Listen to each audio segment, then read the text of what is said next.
Epiphany is slowly coming back to life after her traumatic grounding on the beach in the quasi 85-mile-an-hour hurricane. But slowly coming back to life. We're working on the electrical system. Electricity is important for lights, for cooking, the microwave, the refrigerator, the freezer. Gotta have it. So let me give you an update of where we're at. As previously showed, the solar panels are all hooked up and working. Alabet clamps and stuff holding wires together because it's kind of tough to get in there and solder, but we'll figure that out. So we're getting solar power. That brought our batteries back up. Our generator, Honda 2000, brand new, ran for 8 hours after we dried it out. Ran out of gas. I filled it up.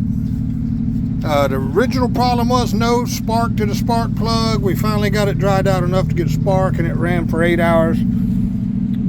Filled it up with gas. Now there's no spark again.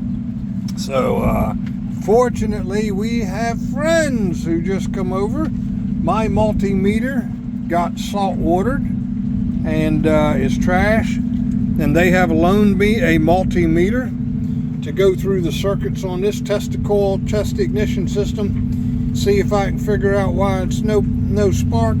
Got the covers off. I've pulled all the plugs, every connector, sprayed them out with WD-40, packed them with silicone dielectric grease to prevent corrosion. That'll be today's project later on, because backups for backups for backups is our flaws. We have several ways to get power. So we have hooked up to shore power. For a boat our size at this marina, it's only $10 a day. There's a cord that runs from there, plugs into the shore power outlet there for our boat. Same plug that when you're using the generator, you plug in to power the boat. So let's go inside, take a look, see how everything's doing. Yesterday, the solar panels brought our batteries up to 13 and some volts. Doing that today, but we're also running our battery charger now that we have solar power. We did run it with the generator too. You can see we've switched to shore power. Batteries are coming up nicely.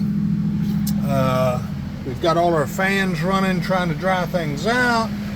They don't use a lot of electricity, but they use electricity. With shore power, we have Starlink plugged in. So our Starlink is working, and we don't have to rely on our international phone plans. We already pay for Starlink. So every day we use our international phone plans, it's $10 for 2 gigabytes. Plus, that's for me, plus $10 for Gordon. So $10 a day for electricity from shore while we sort things out is cheap. And that allows us to use our microwave. The only problem we're having is the boat was laid on the port side. I'll let Gordon tell you what's going on with the power system on the port side. What do you think, Gordon?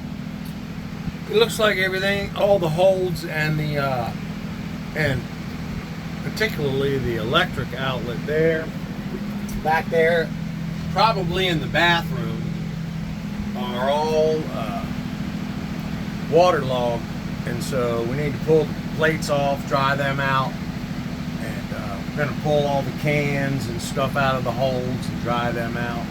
Bathroom's pretty flooded, so everything on that side looks like it got wet. So. Yep, and the salt water, we put GFI outlets in everything, and starboard side electric works, so we got extension cords plugged into the starboard side. We made a pot of coffee, power from the starboard side.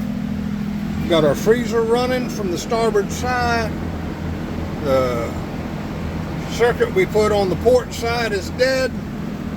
Salt water in the GFIs, and here in the bathroom, that one's dead. Salt water in the GFI. So we do have 3 GFI plugs spares on the boat. If we can't get these dried out and working, we do have some we can replace them with. Of course, we'll buy some more spares when we come back to the U.S. to repair our rudder. But slowly coming back to life, slowly getting back to normal. Fans. Gordon borrowed a big fan. We got all our little fans going. And progress every day. Life's getting back to normal.